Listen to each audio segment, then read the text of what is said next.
उत्तर भारत के एक सुनसान हाईवे पर, जहां मीलों तक कोई रोशनी नहीं दिखती, एक पुराना ढाबा था, संध्या ढाबा। यह ढाबा कभी बहुत मशहूर हुआ करता था, लेकिन पिछले कुछ सालों से वहां एक अजीब सी वीरानी छाई हुई थी।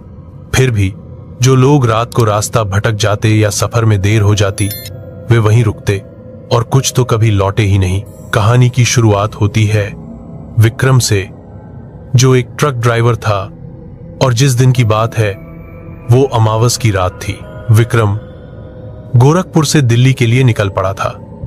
उसकी ट्रक की लाइटें बस सामने के कुछ फीट तक का रास्ता दिखा रही थीं। जैसे जैसे वो बहा, हवा में ठंडक के साथ कुछ अजीब सा एहसास भी घुलता गया। रात के करीब 12 बजे विक्रम को भूख लगी और उसने गाड़ी किनारे रोकी। कुछ दूर पर एक पुरानी टूटी फूटी सी इमारत नजर आई।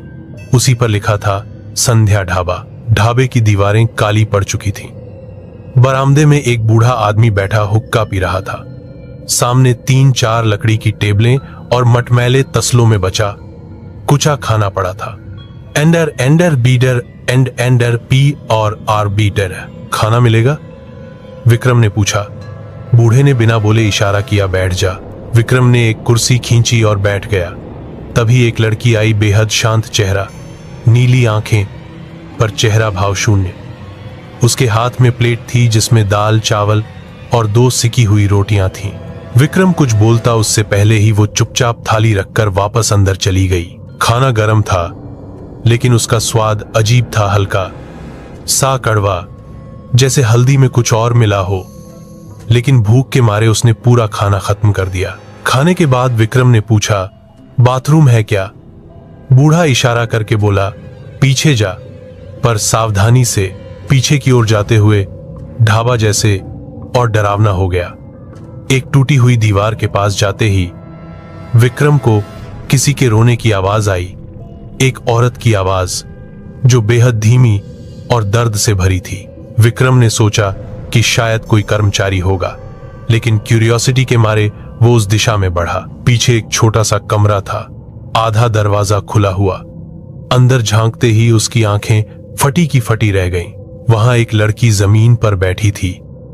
उसके हाथ रस्सियों से बंधे थे और चेहरा खून से सना हुआ। उसने विक्रम को देखा और धीमे से कहा, बचाओ, वो मुझे मार देंगे। विक्रम पीछे हटा और दौड़ता हुआ वापस गया। उसने बूढ़े से पूछा, ये क्या है? वहां कौन है? बूढ़ा अब वहां नहीं था। टेबल, कुर्सियां गायब थीं, लाइटें बुझ चुकी थीं। पूरा ढाबा जैसे एक खंडहर में बदल गया हो। विक्रम डर से कांपता हुआ ट्रक तक भागा और जैसे तैसे इंजन स्टार्ट किया, लेकिन गाड़ी आगे नहीं बढ़ी। वो ट्रक से बाहर निकला और इंजन चेक करने झुका, तभी किसी ने उसके कंधे पर हाथ रखा। वो झटके से पीछे पलटा। वही नीली आंखों वाली लड़की उसके पीछे खड़ी थी, पर अब उसका चेहरा बदल चुका था। उसकी आंखें लाल थीं, होंठों से खून टपक रहा था और चेहरे पर एक भयानक मुस्कान थी। अब तो तुमने खाना खा लिया, तुम्हारा लौटना मुमकिन नहीं। विक्रम चीखते हुए भागा, लेकिन सड़क अंधेरे में खो चुकी थी। ट्रक की लाइटें बंद थीं, फोन नेटवर्क गायब था। वो दौड़ता रहा जब तक कि सुबह नहीं हो गई। सुबह एक राहगीर को एक ट्रक खड़ा मिला, चालू हालत में, पर ड्राइवर नदारद। ढाबा? वो जगह बस एक वीरान मैदान निकली। वहां कोई ढाबा नहीं था। सुबह की खबरें गोरखपुर से दिल्ली तक फैल चुकी थीं। ट्रक ड्राइवर लापता। ट्रक चालू हालत में मिला, लेकिन ड्राइवर का कोई सुराग नहीं। विक्रम का छोटा भाई राहुल इस खबर से टूट गया। उसने तुरंत गोरखपुर से निकलने की ठान ली, उसी रास्ते से होकर जहां से विक्रम गया था। वो मानने को तैयार नहीं था कि उसका भाई बस ऐसे ही गायब हो गया। राहुल को बचपन से ही पुरानी किताबें और रहस्यमयी घटनाओं में दिलचस्पी थी।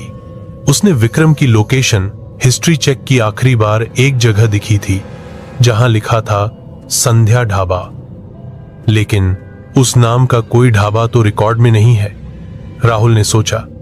फिर भी राहुल उसी रास्ते से गुजरा। रात होते होते वो उसी जगह पहुंचा जहां विक्रम की ट्रक मिली थी। जैसे ही घड़ी ने 12 बजाए, एकाएक सामने वही ढाबा उभर आया, जैसे अंधेरे से बाहर निकला हो। इस बार ढाबा कुछ बदला हुआ दिख रहा था। दीवारों पर ताजा चूना, अंदर बल्ब जल रहे थे और लोग बैठे खाना खा रहे थे। राहुल चौंक गया। उसने गाड़ी किनारे की और अंदर गया। ढाबे में घुसते ही उसे वही बूढ़ा दिखा। वो फिर से हुक्का पी रहा था। इस बार उसके चेहरे पर एक मुस्कान थी, लेकिन अजीब सी। क्या चाहिए बेटा? भाई को ढूंढने आया हूं विक्रम। कुछ दिन पहले इसी रास्ते से निकला था। बूढ़े ने चुपचाप सर हिलाया और कहा, अंदर जाकर पूछ ले उससे। राहुल चौंका। क्या मतलब? जो ढाबे में आता है कहीं नहीं जाता। अचानक ढाबे की लाइटें झपकने लगीं। अंदर बैठे लोग धीरे धीरे एक एक करके गायब होने लगे। अब राहुल अकेला था और सामने वही नीली आंखों वाली लड़की खड़ी थी। इस बार उसके हाथ में एक थाली थी। उसमें कटा हुआ मांस, खून से लथपथ रोटियां और एक चिट्ठी रखी थी। राहुल कांपता हुआ बोला, ये क्या है? लड़की बोली, तेरा भाई अब हमारा हिस्सा बन चुका है। अब तू भी यहीं रहेगा, हमारे साथ, हमेशा के लिए। राहुल पलटा और भागने लगा, लेकिन ढाबा अब ढाबा नहीं रहा। वो एक अंधेरे कुएं में बदल गया था, जिसमें हर दरवाजा एक और मौत की ओर जाता था।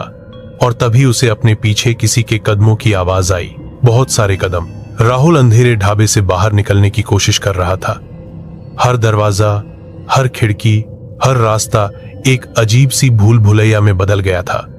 पीछे लगातार किसी के कदमों की आवाज आ रही थी, पर जब वो पलटकर देखता, वहां कोई नहीं होता। अचानक एक दरवाजा उसके सामने खुला, पर यह कोई आम कमरा नहीं था। अंदर दीवारों पर पुराने अखबारों की कतरनें चिपकी थीं। उन पर हेडलाइन छपी थी, 1997, सड़क किनारे ढाबे से 5 लोग लापता, 2003, ट्रक ड्राइवर का शव बिना सिर के मिला, 2011, संध्या ढाबा पर भूत प्रेत की अफवाहें तेज। राहुल की सांसें तेज हो गईं। ये ढाबा कोई आम जगह नहीं है, उसने बुदबुदाते हुए सोचा। अचानक कमरे में एक पुराना रेडियो चालू हो गया। एक धीमी, खराश भरी आवाज आई, राहुल वापस मत जा, अब तू भी हमारा है। उसने तुरंत बाहर की ओर भागने की कोशिश की, लेकिन एक झटके में दरवाजा बंद हो गया। कमरे की बत्तियां लाल हो गईं।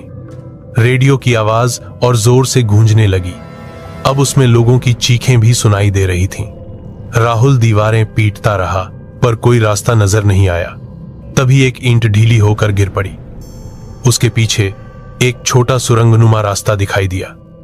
राहुल बिना कुछ सोचे उस रास्ते में घुस गया। सुरंग बहुत सोंकरी थी और वहां दम घुटने वाली बदबू थी। लगभग 10 मिनट रेंगते हुए चलने के बाद राहुल एक कमरे में पहुंचा और वहां जो उसने देखा, उसकी रूह कांप गई। वह कमरा किसी पूजा स्थल जैसा था, लेकिन वहां भगवान की मूर्तियां नहीं थीं। वहां मांस के टुकड़े, जानवरों की खोपड़ियां और एक बड़ा तांत्रिक यंत्र खून से बना हुआ था। दीवारों पर नीली आंखों वाली लड़की की पेंटिंग्स थीं। हर एक में वो किसी ना किसी आदमी का गला काट रही थी। कमरे के बीचों बीच एक लोहे का पिंजरा था और उस पिंजरे में बैठा था विक्रम। भाई, राहुल चीख पड़ा। विक्रम ने अपनी गर्दन उठाई। उसका चेहरा पीला पड़ चुका था, आंखें सुर्ख और होंठ सूखे हुए। भाग यहां से, तुझे नहीं पता ये जगह क्या है। विक्रम की आवाज टूटी हुई थी। तेरा यहां होना मेरे भागने की कोशिश को फिर से रोक देगा। राहुल ने पिंजरे को खोलने की कोशिश की, लेकिन वो तंत्र से बंद था। और तभी पीछे से एक छाया उभरी, नीली आंखों वाली वही लड़की, अब लाल साड़ी में, पूरा चेहरा काजल से सना, हाथ में एक कटार लिए खड़ी थी। एक नहीं, अब दोनों हमारे हो गए। राहुल ने चिल्लाकर दरवाजे की ओर दौड़ लगाई, लेकिन कमरा अब एक गुफा में बदल चुका था। दरवाजे मिट चुके थे, दीवारें हड्डियों की बनी थीं। उसने विक्रम की ओर देखा, अब वो भी मुस्कुरा रहा था, वही डरावनी मुस्कान। मैंने कहा था ना, यहां से कोई नहीं जाता। राहुल की आंखों के सामने अंधेरा छा गया। राहुल की आंखें खुली तो उसे अपने चारों ओर एक धुंध सी महसूस हुई। हर दिशा में हल्का धुआं, दीवारों पर उकेरे हुए अजीब तांत्रिक चिन्ह और हवा में एक तीखी लोबान जैसी गंध फैली हुई थी। सामने वही नीली आंखों वाली लड़की बैठी थी। इस बार उसके चारों ओर 5 पंडित जैसे लोग काले कपड़ों में खड़े थे। उसके हाथ में वही कटार थी, पर अब वह उसे जमीन पर रख चुकी थी। कमरे के बीचों बीच एक तांत्रिक मंडल बना था और उसमें खून से कुछ मंत्र लिखे गए थे। तू जानता है यह ढाबा क्यों बना था? लड़की ने शांत मगर डरावनी आवाज में कहा। राहुल ने सिर हिलाया नहीं में। लड़की मुस्कुराई। ये ढाबा नहीं, एक यज्ञ स्थल है। यहां हर 13वें अमावस्या को एक बलिदान चढ़ाया जाता है ताकि वो दरवाजा खुला रहे जो नरक को इस धरती से जोड़ता है। एक पंडित ने मंत्र पढ़ना शुरू किया। काली राहु समागमाय नमः, मृत्यु द्वारम प्रकटाय स्वाहा। कमरे की दीवारें हिलने लगी, जमीन कांपने लगी। उस मंडल के केंद्र से एक दरार फूट पड़ी और उसमें से काले धुएं के साथ किसी की खून से सनी उंगलियां बाहर निकली। राहुल चिल्लाया, ये सब बंद करो, ये क्या कर रहे हो तुम लोग? लड़की आगे बढ़ी। अब उसके चेहरे पर कोई मानवीय भाव नहीं था। उसका चेहरा धीरे धीरे स्याह पड़ता जा रहा था, आंखें नीले से सफेद हो रही थीं। हम वही कर रहे हैं जो हर युग में होता आया है, इंसानों की कुर्बानी, ताकि अधूरी आत्माएं जिंदा रह सकें। ये ढाबा सिर्फ खाना परोसने की जगह नहीं, ये आत्माओं की मंडी है। तभी पीछे से विक्रम की आवाज आई। वह अब पूरी तरह बदल चुका था। राहुल, मुझे माफ कर, मुझे जिंदा रहने के लिए तुझे देना होगा। राहुल ने उसे धक्का देने की कोशिश की, लेकिन विक्रम अब इंसान नहीं रहा था। उसकी आंखें गड्ढों जैसी थीं और मुंह से खून की बूंदें टपक रही थीं। एक जोरदार झटका और राहुल बेहोश हो गया। जब वह होश में आया, वह अब ढाबे के पिछले हिस्से में बने एक तहखाने में था। दीवारों पर तांत्रिक प्रतीक, लाल लकीरें और बीच में एक काली किताब रखी थी, मृत्यु संहिता। उसने किताब खोली। उसमें वही नीली आंखों वाली लड़की की पेंटिंग थी, पर यह पेंटिंग धीरे धीरे हिल रही थी और एक वाक्य उभरा, तू अगला है, अब बच नहीं सकता। कमरे के कोने में एक पुराना टेप रिकॉर्डर रखा था। उसने चलाया। उसमें एक रिकॉर्डिंग चली। अगर ये सुन रहा है तो शायद तू आखिरी जिंदा इंसान है जो इस ढाबे में आया है। इस किताब को मत पढ़, इससे जुड़ी हर आत्मा तुझसे जुड़ जाएगी। भाग जा अगर बचना चाहता है। राहुल कांप गया। उसने किताब उठाकर दीवार से दे मारी, पर उससे एक गूंज उठी, अब तुझे छोड़ना हमारे हाथ में नहीं। कमरे की छत से खून टपकने लगा और दीवारों से आवाजें आने लगीं। राहुल, राहुल, तू हमारा हो चुका है। उसने जोर से चीख मारी, पर आवाज उसी में गूंजकर लौट आई। राहुल की चीख जैसे उस तहखाने की दीवारों को चीर गई हो, लेकिन बाहर कोई हलचल नहीं हुई। वो अभी भी उसी कमरे में था जहां मृत्यु संहिता नाम की किताब धीरे धीरे जल रही थी और जलने से निकलता धुआं हवा में कुछ अजीब आकृतियां बना रहा था। वो जैसे तैसे अपने पैरों पर खड़ा हुआ और कमरे से बाहर निकलने की कोशिश करने लगा। तभी एक दरवाजा अपने आप खुल गया। सामने एक सीढ़ी थी जो तहखाने के और भी नीचे जा रही थी। राहुल जानता था उसे अब लौटना नहीं है, उसे नीचे जाना होगा जवाबों की तलाश में। सीढ़ियां बहुत पुरानी थीं और नीचे उतरते उतरते गंध तीव्र होती गई सड़ी हुई लाशों की। अंधेरे में एक बत्ती टिमटिमा रही थी। जैसे ही राहुल नीचे पहुंचा, उसे अपने चारों ओर बंधे हुए लोगों की चीखें सुनाई दी। उसने देखा दीवारों में लोहे की जंजीरों से बांधे हुए कई लोग थे जो अर्धहोश में थे। उनके शरीर पर कटे फटे निशान थे और कुछ की आंखें गायब थीं। उनमें से एक बूढ़ा आदमी बड़बड़ा रहा था, वो आत्माएं किताब से बंधी हैं, जिसने भी उसे पढ़ा वो इनका हिस्सा बन गया। अब तू भी हमारा हिस्सा है। राहुल घबरा गया। तभी दीवारों से अचानक एक नीली रोशनी फूटी और सामने नीली आंखों वाली वही लड़की हवा में तैरती दिखाई दी। तू तहखाने तक आ गया, मतलब तुझे अब सब कुछ पता चल जाएगा। उसका शरीर अब पूरी तरह बदल चुका था। उसकी रीढ़ की हड्डी बाहर निकलकर नागिन जैसी लहराने लगी और उसके हाथों की उंगलियां नाखूनों में बदल चुकी थीं। हर आत्मा जो इस ढाबे में मारी गई उसी किताब से बंधी है, लेकिन उस किताब का हर पन्ना किसी की जान से लिखा गया है। तभी पीछे से एक साया आया और राहुल के कंधे पर हाथ रखा। उसने पीछे मुड़कर देखा, वो उसका ही चेहरा था, लेकिन वो चेहरा सड़ा हुआ था। आंखें सफेद और चेहरे से मांस झूल रहा था। मैं हूं। जब तुझे ये ढाबा निगल लेगा। राहुल चीख पड़ा और अचानक उसकी आंखें फिर से खुल गईं। अब वो एक पुराने लकड़ी के बक्से के अंदर था, जैसे किसी ने उसे जिंदा दफना दिया हो। उसने ढक्कन को धक्का दिया और ऊपर का दरवाजा टूटा। जब वो बाहर निकला, वो अब उसी ढाबे के किचन में था, लेकिन किचन अब बदल चुका था। दीवारों पर खून से कुछ लिखा था, आत्मा ताजा हो तभी भोजन सच्चा हो। और सामने तवे पर कुछ पक रहा था।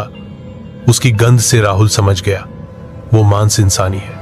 तभी एक परछाई पास आई और बोली, भूख लगी है, अब तू भी परोसेगा। वो कोई और नहीं, खुद विक्रम था। अब वो ढाबे का नया बावर्ची बन चुका था। उसका शरीर पूरी तरह काला हो चुका था और आंखें गड्ढों में बदल चुकी थीं। उसने राहुल को घसीटकर चूल्हे के पास ले गया और बोला, तू अब हमारे बीच है। इस ढाबे का हर सदस्य वही बनता है जो जान बचाने की कोशिश करता है। राहुल ने देखा, पास की दीवार पर पुराने बावर्चियों की तस्वीरें थीं। सभी विकृत चेहरे, मरे हुए मगर हौंसते हुए। अब उस दीवार पर एक और फ्रेम जुड़ चुका था, राहुल की तस्वीर। राहुल के शरीर में अब तक डर और घबराहट का अजीब सा मेल था। विक्रम का चेहरा जो काला और सड़ा हुआ था, उसकी यादें उसे मानसिक कैद में डाल रही थीं। वह जानता था कि अब वह ढाबे का हिस्सा बन चुका है, पर भीतर कहीं उसकी आत्मा आजाद होने की आस जगी हुई थी। राहुल ने उस काली किताब मृत्यु संहिता को ध्यान से देखा। उसे समझ आ गया था कि यह कोई साधारण किताब नहीं थी। इस किताब में हर पन्ने पर उस आत्मा का इतिहास लिखा था जो इस ढाबे में जान गोंवा चुकी थी, और हर कुर्बानी के पीछे छुपा था एक बार आज। उसने तहखाने में रखे उन लोगों से बातचीत की जिन्होंने बताया कि हर बार जब कोई अमावस्या आती है तब एक नई आत्मा की कुर्बानी चढ़ाई जाती है। इसके बिना उस अधर्मी तंत्र का द्वार बंद नहीं होता, और जो भी इस प्रक्रिया को रोकने की कोशिश करता है उसकी मौत निश्चित होती है। राहुल ने तय किया कि वह इस स्याह चक्र को तोड़ेगा, पर यह आसान नहीं था। उसे उस मृत्यु संहिता की असली ताकत को समझना था और ढाबे में छुपे उन पंडितों के षड्यंत्र को बेनकाब करना था। राहुल तहखाने से बाहर निकलते हुए धीमी आवाज में बोला, अगर मैं इस चक्र को तोड़ नहीं पाया तो ये जगह और भी कई जाने लेगी। ढाबे के बाहर अमावस्या की रात करीब थी और हवा में एक खौफनाक सन्नाटा छाया हुआ था। धीरे धीरे एक नई लड़ाई शुरू होने वाली थी, इंसानियत और अधर्म के बीच। अमावस्या की रात ढाबे के आस पास घना अंधेरा छाया हुआ था, जैसे धरती पर भी चांद को देखने से मना कर दिया गया हो। ठंडी हवा के झोंकों में कहीं कहीं काली छायाएं तैर रही थीं। मृत्यु संहिता। तहखाने में वापसी। आंखों वाली लड़की पहले से ही मंत्रोच्चारण में लीन थे। उनका मुखौटा उतर चुका था। वे सामान्य इंसान नहीं बल्कि नर्क के दूत थे जो इस दुनिया को अधर्म में डुबोना चाहते थे। राहुल, अब तेरी मौत निश्चित है, एक पंडित ने क्रूर हंसी के साथ कहा। हमने तेरी आत्मा को पहले ही किताब में बांध लिया है, तेरे भागने के सारे रास्ते बंद हैं। राहुल ने किताब खोली और उसमें छुपे मंत्रों को जोर से पढ़ना शुरू किया। जो उसने किताब के बीच में खोजे थे वे मंत्र ढाबे के तांत्रिक यज्ञ को समाप्त कर सकते थे। धीरे धीरे कमरे में तेज हवा चली, दीवारों से भयंकर चीखें उठने लगी, लेकिन राहुल ने मंत्र पढ़ना जारी रखा। नीली आंखों वाली लड़की का चेहरा तिल तिल कर जलने लगा। पंडित भयभीत हो गए। एक जोरदार विस्फोट हुआ और तहखाने की दीवारें टूटने लगीं। अचानक उस काले धुएं से भरे दरवाजे पर तेज रोशनी आई जो नरक के द्वार को बंद कर सकती थी। राहुल की आवाज पूरे ढाबे में गूंजी, तुम्हारा अधर्म अब खत्म। अंधकार में से विक्रम की आवाज आई, मैंने भी इस चक्र को तोड़ने की कोशिश की थी, अब तेरा वक्त है। धीरे धीरे विक्रम का साया रूप में प्रकट होना शुरू हुआ। उसके चेहरे पर भी पछतावे और शांति का भाव था। अंत में वह नीली आंखों वाली लड़की चिल्लाई और हवा में घुल गई। पंडित भाग खड़े हुए। तहखाने का द्वार बंद हो गया। ढाबे में एक शांतिपूर्ण सन्नाटा छा गया। राहुल ने सांस ली। वो जानता था कि लड़ाई जीत ली है। लेकिन उसकी कीमत भी भारी थी। विक्रम और कई अनजान आत्माओं की कुर्बानी के बदले ढाबा अब खाली था। सुरंग की दीवारों पर तांत्रिक चित्र और अजीब से चिन्ह उकेरे हुए थे, जो जैसे चेतावनी दे रहे हों, यहां आगे मत बढ़ो। लेकिन राहुल का मन अब डगमगाने वाला नहीं था।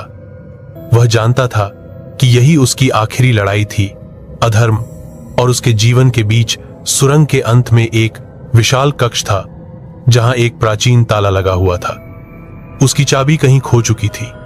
वहीं बीचों बीच एक काला सिंहासन था और उसके सामने एक पुरानी मेज पर एक छोटी सी संदूक रखी थी। संदूक पर लिखा था अंतिम कुंजी। राहुल ने अपनी पूरी हिम्मत जुटाकर संदूक खोला। उसके अंदर एक चमकीली नीली रत्न की चाबी थी, जो एक अजीब सी ऊर्जा से चमक रही थी। उसी समय उस काले सिंहासन के नीचे से एक भयानक गर्जना निकली।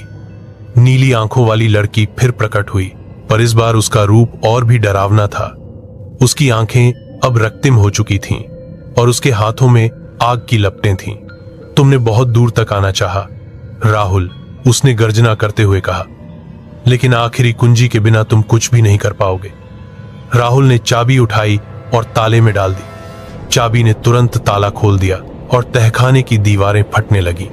एक तेज रोशनी के साथ अधर्म का द्वार बंद होना शुरू हुआ।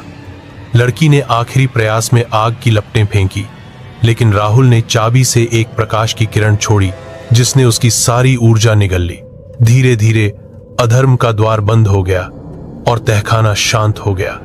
राहुल ने सांस ली। वह अब आजाद था, पर उसकी आंखों में अब भी वह नीली रोशनी चमक रही थी, जैसे वह ढाबे का अंतिम रक्षक बन चुका हो। कहानी यहीं समाप्त होती है, पर रहस्य कभी खत्म नहीं होते। लेकिन राहुल के दिल में एक सवाल था, क्या सचमुच यह खात्मा था या कहीं से कोई नया भयावह अध्याय शुरू हो रहा था? ढाबे की शाम गहराई थी, पर राहुल के दिल में जो सवाल उठ रहे थे वे अंधेरे से भी गहरे थे। विजय के बाद भी ढाबे के तहखाने में जो रहस्य दफन थे वे पूरी तरह उजागर नहीं हुए थे। राहुल ने तब तहखाने के एक पुराने हिस्से में एक झुरमुट देखा, जहां एक गुप्त कक्ष का द्वार छुपा हुआ था। उसका दिल तेजी से धड़कने लगा। उसने हिम्मत जुटाई और उस दरवाजे को खोला। अंदर एक छोटा धूल भरा कमरा था, जिसमें एक अधूरी डायरी पड़ी थी। डायरी की पन्नियां भले ही फटी हुई थीं, पर उसमें एक चेतावनी थी, जो भी इस ढाबे में आता है उसकी आत्मा यहां फंस जाती है। मौत यहां एक खेल है, पर खेल के बाद भी खत्म नहीं होती। राहुल ने आगे पढ़ा कि यह ढाबा कभी एक पवित्र स्थल था, पर उसे अधर्म के लोगों ने अपनी हवस के लिए बर्बाद कर दिया। जो भी ढाबे में आता है वह न केवल अपनी जान खोता है, बल्कि उसकी आत्मा भी अधर्म के चक्र में फंस जाती है।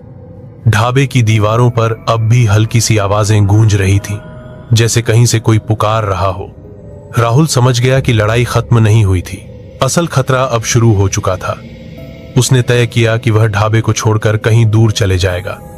लेकिन तभी उसकी नजर एक ताजा तस्वीर पर पड़ी, जिसमें वही नीली आंखों वाली लड़की और विक्रम की छवि थी, पर तस्वीर में उनका चेहरा धुंधला और जिंदा सा था। यहां से भागना आसान नहीं, राहुल, एक आवाज उसके कान में गूंज उठी। यहां की आत्माएं कभी मरती नहीं। राहुल का दिल जोर जोर से धड़कने लगा। उसे समझ आया कि यह ढाबा कहीं से भी खत्म नहीं हुआ, बल्कि ये अधर्म का एक नया केंद्र बन चुका था। राहुल ने ढाबे की उस धुंधली तस्वीर को देखते हुए अपने आप को संभाला। उसके दिमाग में एक डर था, जो अब बस एक शारीरिक भय नहीं रह गया था। यह एक आत्मिक साया था, जो उसे लगातार घेर रहा था। ढाबे के बाहर की दुनिया अब भी सामान्य लग रही थी, लेकिन राहुल जानता था कि वह सामान्य दुनिया में अब वापस नहीं जा सकता। उसकी आत्मा का एक हिस्सा यहां इस अधर्म के चक्र में फंसा हुआ था। वह रात को अपने कमरे में बैठा था, जब अचानक एक तेज ठंडी हवा के झोंके ने दरवाजा खोल दिया। कमरे में नीली रोशनी फैल गई और वही नीली आंखों वाली लड़की प्रकट हो गई। इस बार वह नरम और उदास लग रही थी। राहुल, उसने कहा, तुमने चक्र तोड़ दिया, पर इसका अर्थ ये नहीं कि अधर्म खत्म हो गया। ये तो बस शुरुआत है। इस ढाबे की आत्माएं कभी शांत नहीं होंगी, वे तुम्हें हमेशा पाएंगी। राहुल ने हिम्मत करके पूछा, तो मैं क्या कर सकता हूं? क्या कोई रास्ता बचा है? लड़की ने धीमी आवाज में जवाब दिया, अगर तुम सच में इस अंधकार को खत्म करना चाहते हो तो तुम्हें उस आखिरी कुंजी को ढूंढना होगा जो इस ढाबे के नीचे कहीं दफन है। राहुल ने उस रात पूरे ढाबे में तलाश शुरू कर दी। तब उसे एक पुरानी दीवार में छुपा हुआ एक सुरंग का द्वार मिला। वह सुरंग गहरे तहखाने की ओर जाती थी, जहां से शायद अधर्म की जड़ें निकली थीं। सुरंग के भीतर जाते हुए राहुल को अपने पीछे कोई सुन रहा था, पर जब वह मुड़ा तो वहां कोई नहीं था। उसकी सांसें तेज हो गईं और उसका दिल बेकाबू हो गया। आगे बढ़ते हुए उसे एहसास हुआ कि यह लड़ाई अब सिर्फ जिंदगी या मौत की नहीं थी, बल्कि उसकी आत्मा और उसके अस्तित्व की थी। राहुल ने गहरे तहखाने की उस सुरंग में कदम रखा। हर तरफ अंधेरा था और ठंडी नमी उसकी त्वचा पर चुभ रही थी।